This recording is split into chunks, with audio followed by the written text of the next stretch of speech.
Hey, how's it going? So today I want to talk about some of the things that I feel like have been kind of sending us over the edge. Not all of us, but it seems like a lot of us are really upset about stuff. So before I get started, there are my YouTube disclaimers. And here's what I want to talk about. So that's actually, I'm going to have to come back to that as I go along.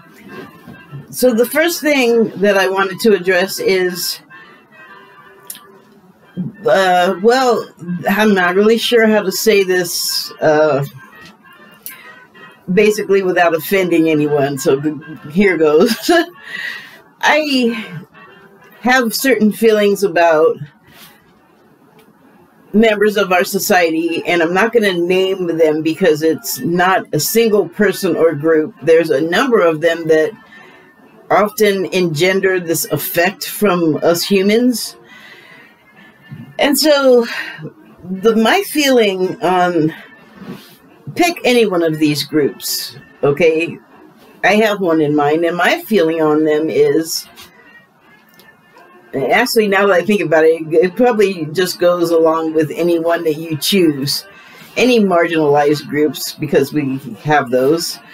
But my feeling is that if you are not directly involved with a person or group of this nature, like they don't live in your house, you do not have to see them on a daily basis, they're not your doctor, they're not your kid's teacher, they don't work at your store, they're just this abstract sort of other person. And yet, my feeling about them is that, yes, they are different from myself in some ways, because in many ways they're just another human like myself, and we have those qualities in common, like appearance, you know, got head, 4 limbs, 5 digits, we hope, on all of the limbs, and hopefully we got all of the limbs. But, you know, in the most general sense, we are all very much the same. Some of us, though, feel that they are put together wrong, let's call it. I mean, the parts are assembled right for some things, but not for others. And so, since I don't have that life where I feel wrongly assembled, I don't feel like I have the right to tell them how to feel, what they should and shouldn't feel, or whether or not what they're feeling is actually real, because without actually being inside of the person in question, you don't know that what they're telling you is not real. You can't feel what they're feeling. And so I have empathy for them. I want them to feel as good as they possibly can. I want to do as little as I possibly can to make them unhappy or uncomfortable. Like, I just don't want to do that to them, or anybody really. So, but on the other side of this, are there people who are against these people for how they are? They think that they are lying about what they're saying. They think they have mental illness. They think they're brainwashed. They think that something is being done to them, possibly by their parents or maybe teachers, grooming them in some way to make them be this way. I don't know what it is about getting in front of the camera. Any other time I'm full of words, and now I've got like 4. But they don't believe in these people, which is, we're not talking about Santa Claus here. We're talking about people, and in this particular instance that I'm thinking of, there is a group of people that will try to deny everything about this person or group of people, about their existence, and yet the people are still there. And here's the third sort of feature of this little diorama. The people and the group or persons themselves, here they got these people like making all these decisions about them and for them, and they are not the people that are equipped to fully understand what these central middle people are going through. I mean, the best you can do is commiserate. So that's, let's call that one avenue of Crazy Town, because it's kind of stuff that's making us a little bit nuts, I feel like. And so let's move to a different subject, and that's climate change. Here's another thing that people, for some reason, are for or against. Like, here's my thing. I don't understand why we're arguing about how it came to be or whose fault it is. Like, whether it's human interference or a cycle or all of the above, I don't care. I would just like to see us working on fixing the issues and the damage, like being proactive, because we know the stuff is coming and it's going to get worse, and it's going to affect all factors of our normal lives. We need to get on it, I think. I mean, I'm not a scientist, but if you got some grunt work that I can do, please fill me in and I will help. But again, it's that dichotomy of, oh my God, this is happening, this is serious, we got to do something, and I just want to argue with you about it and not address the problem and blame a bunch of people, places, and things for it happening, but at no time talk about doing anything about the problem, just talking about the problem, which, I mean, we got to talk about the problem, but we also got to incorporate some doing. Otherwise, the problem is going to become problematic for us. And that is another avenue of Crazy Town. Like, we just go around in circles and we're like chasing our tails, and even though it's attached to our butts, we still ain't catching on. So that, I think, has to do with like the levels of understanding. Right there, that tells me that there are different levels of understanding. So there's not really a whole lot we can do about that, except I'm going to liken it to when you walk into a room and say there's a party going on. Everybody's happy, there's music, there's dancing, there's drinking, there's laughing, smiling faces. You know what you're walking into. Happy party times. It's good, yeah? But there's other times, and I know, I mean, I have absolutely done this. I'm not even, like, exaggerating or making it up in any way. I have literally walked into rooms and felt the vibe and seen the faces that are not happy and smiling. Maybe there's some crying going on, and no, there's not been crying, but you have the feel that it could happen. And so I have walked into the room and said, who died? Because you just feel like some kind of major bummer happened in the place. And so at least once that I've done that, it's been the case that somebody did actually die. The point of bringing that up, though, is that we can sense these things. And so I'm going to move the metaphor along a little bit further into sort of reality. Well, I mean, it was real, but it's unbelievable. It feels unreal, but it was the day of January 6th when the people that claimed they were protesting, seems like it turned into something else, and they sure love to call everybody else a mob, but those people that were at that, I'm sorry, that looked like a raid on the Capitol to me. That's what a raid looks like to me.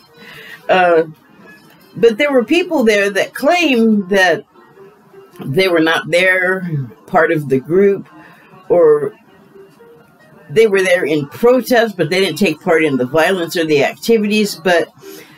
And these are these people having related this, that they didn't go there to do anything and then got caught up in it, which is your mob mentality that they talk about in psychology. So we can sense what each other are feeling in, I named 2 specific cases. The third is the Capitol activities event, where some people that were there, I don't believe that that's the case. I absolutely believe that they were there to take part in what happened, and were just appalled by the fact that it went as far as it did, and perhaps realized belatedly that they were then accessories, however you pronounce that. I'll have to look it up. But they were also responsible by, what is it? Association? Because they were definitely there, and even if they were momentarily taken over, they definitely did not intervene with themselves and stop themselves or anyone else from what they were doing, which not only did it look unlawful at the time, it's turning out, even though we have to go through all these investigations and blah, blah, blah, to be unlawful. Unlawful. Woo! What a surprise. So I got to thinking, we have a lot of power. We have the ability to sense.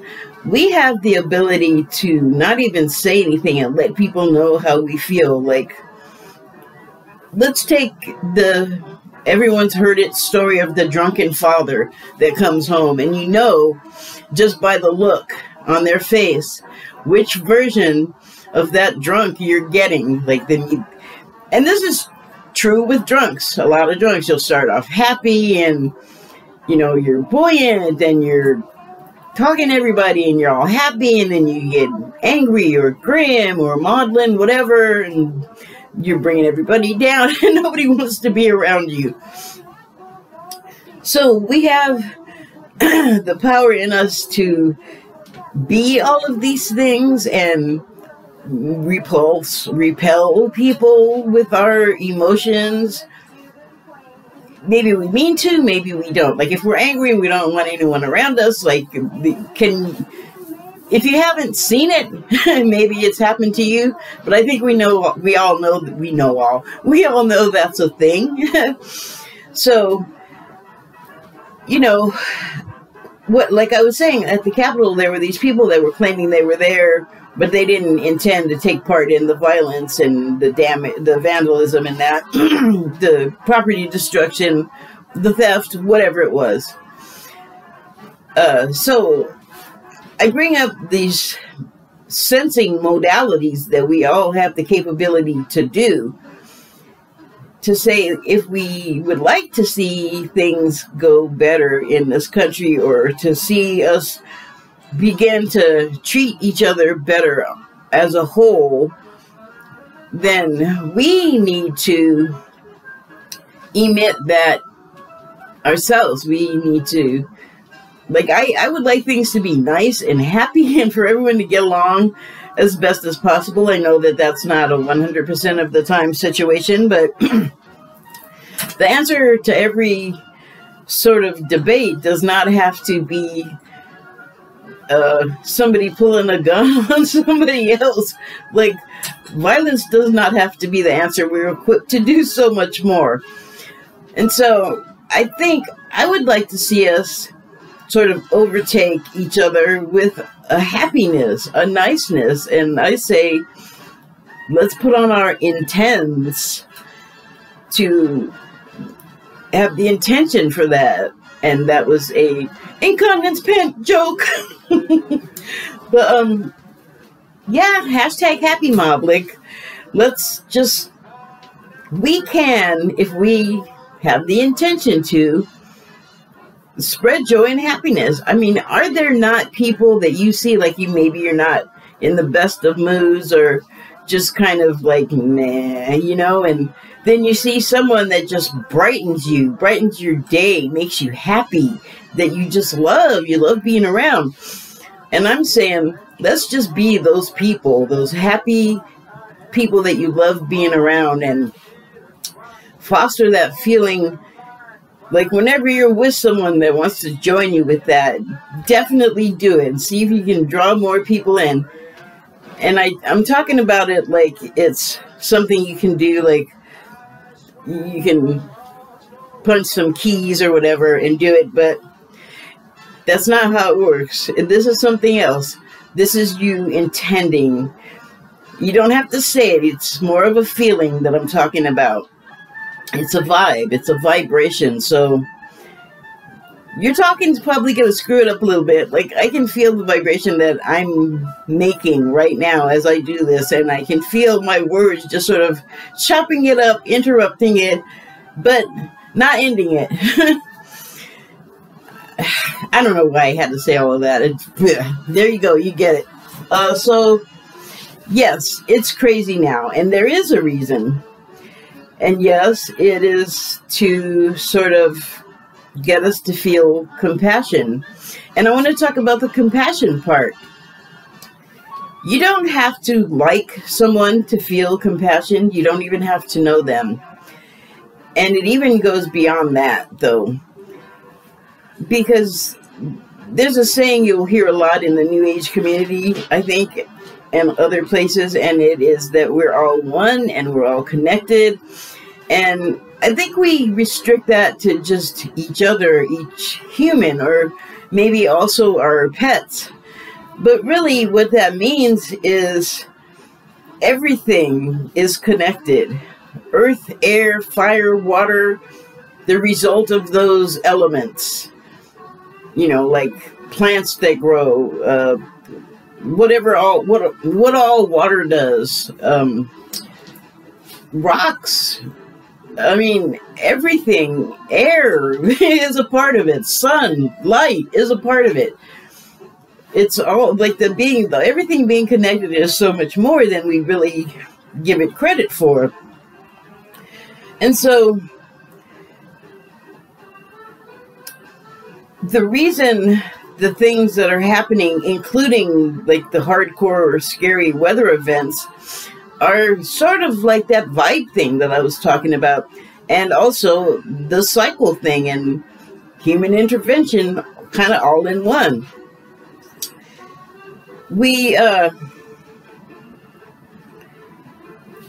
I'm getting lost here. Oh, the crazy. So I believe, and I'm not the only one that thinks this, and you can kind of see it if you look the right way, but it goes back to like what I was talking about walking into a room where we emit certain emotions. Well, something like January 6th, that was a big emotional event on a site. So I think about it like that event of all those people's emotion, like a big spike, and wham, it got slammed into the earth. And so like a pond, I know I'm talking about earth, but come along with me. Like a pond or an earthquake, from the impact site, vibrations ripple outward. And so I'm saying both that what happened and what all those people generated that day on that site may not feel the impact of what happened on that site immediately, because it was carried off by the ripple effect. And so around in a 360, well, every which way, around radius, a sphere of emission, that energy goes out and creates waves. And if you look beyond the confines of that area, you will see that events happen, weather events, violent events, all kinds of things that are high emotive events.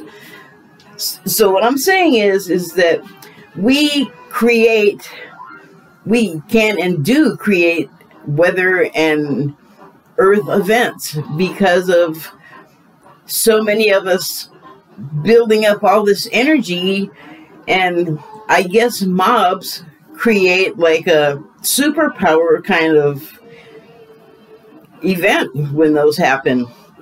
And so, but like in a pond or any kind of reverberation, it's going to diminish. But in a pond, the way it does that is it comes back to where it originated, where the energy originated. And I think we're seeing evidence of that in Washington now because, like I said, everything's connected. And if you think about like all of the things being connected, you have to understand that this is part of why everything's incremental and takes so infuriatingly, frustratingly long, is because there are so many gazillions of connections that need to be made, of things that have to happen and fall in place for other things then to happen and then fall into place. I mean, I've likened it to fabrics where each person or intelligence or energy is a thread in it, but can a thread see any further either way around it than a short ways? You know, something that don't have eyes, for that matter. They got to feel it. But, you know, there is something to out of sight and out of sight, out of mind, which if there's a horizon, you know that it's as far as you can see, but you know there's stuff beyond it. So that's probably all kind of confusing, but to me it kind of is all sewn together. So the first thing that I was talking about with the people sort of being intolerant with each other and the people that are very tolerant of the people, part of what I see as the craziness is